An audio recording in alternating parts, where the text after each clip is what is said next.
question of vibrancy, earthly sight, is actually taken from a Fred Moten essay, Black Topological Existence.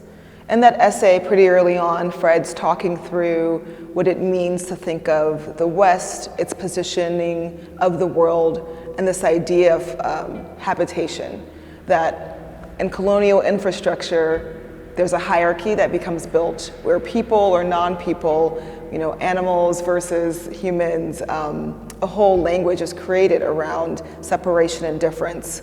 And what Fred asks in this essay is there a kind of radical potential when it comes to placelessness?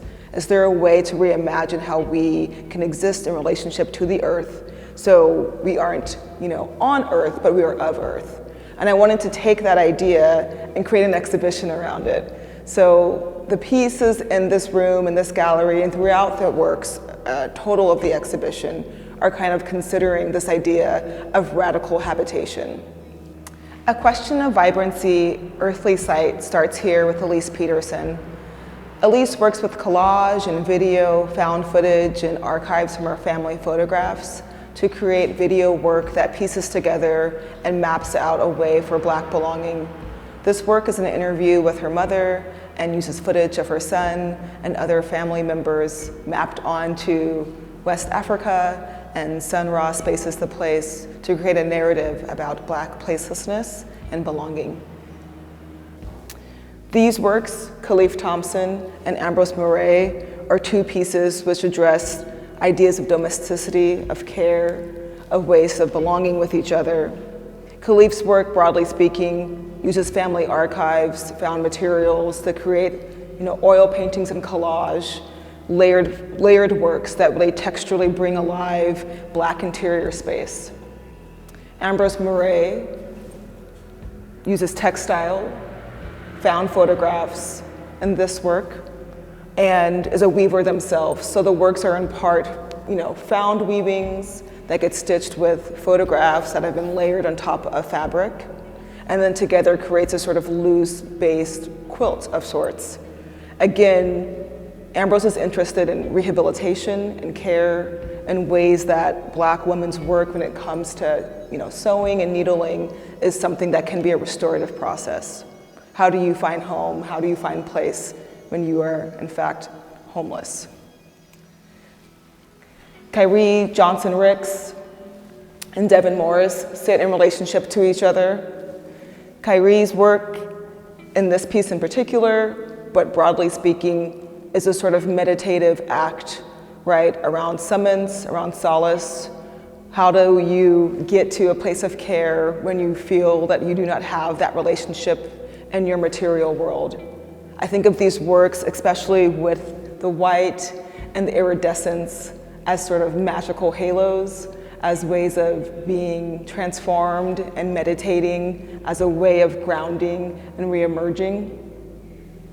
Devin Morris works with also domestic space and domestic objects to think about interiority, how there's a relationship and a play between people and place, and this dislocation that often Devin is working through and working with maps on, as in this piece, found clothing, found objects, to create a sort of portal or gateway between what is known of a home and what is imagined or in a memory of a home. Again, we're kind of working through this idea that there is something kind of radical and not belonging, and these artists are interested in presenting a way of thinking through that. Lastly, we have Natalie Ball. Natalie's work as a Black Indigenous American is constantly thinking through and working with tools that have been used to sort of reify and stagnate Indigenous American representation, right? The fact that Natalie, in fact, exists in two worlds in relationship to being Black and Indigenous, which is honestly something that is not really taken seriously as a possibility, but also one embodiment that she does exist in and that lots of people exist in. These are sort of like ecological, tearing apart power objects, ways that she uses material from her tribe in Oregon, and ways that she uses material of being a Black American to create a resistant sort of power object, an object of refusal and resistance. In the fourth room of the gallery, we have Natalie Ball, Khalif Thompson, Edie Roberson, Kyrie Johnson-Ricks, and Ambrose Murray. I wanted to think about each room as having a conversation between the artists, but also between the particular works and pieces that were offered for the exhibition. That kind of continued endurance around dreamscapes, placelessness, belonging, ways of manufacturing care continues here. And with Edie Roberson's work, we get to see a sort of punk aesthetic screen print that is around diaspora, around Caribbeanness, and Black American South.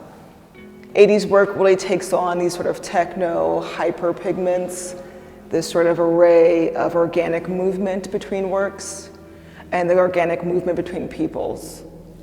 Very much based in the water and travel and movement, Edie really considers what it means to be a person unbound to land often, but very much a part of a long genealogy of Black movement and diaspora.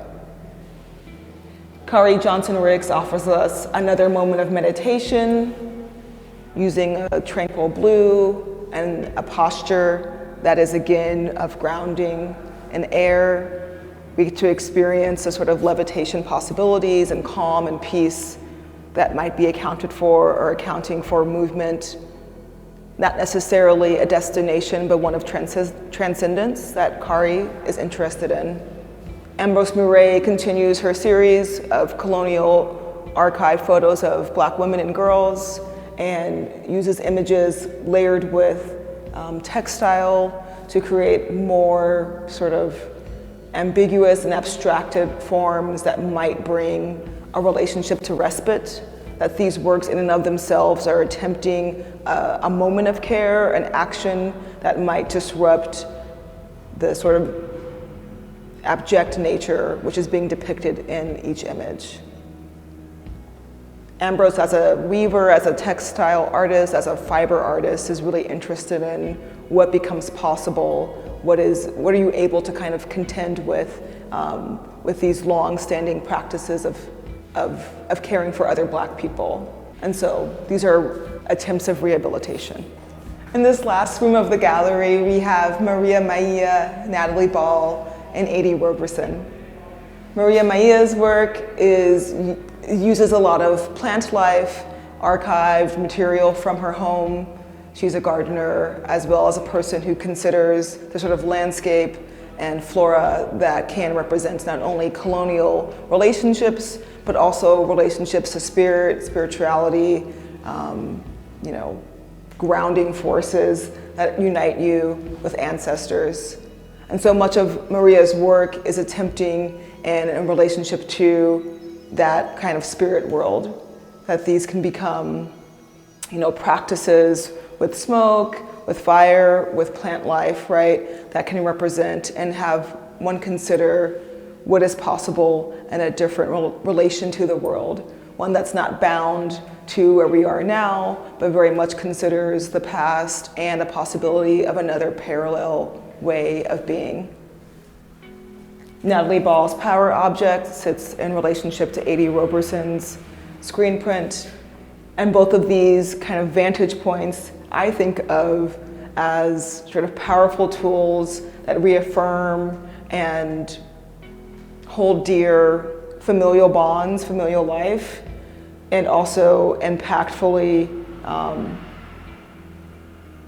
present, like tender love and care. So much of this work in this exhibition is actually kind of ideas around love, ideas around care, and how that is in fact another resource or force within sort of diasporic movement and displacement and belonging.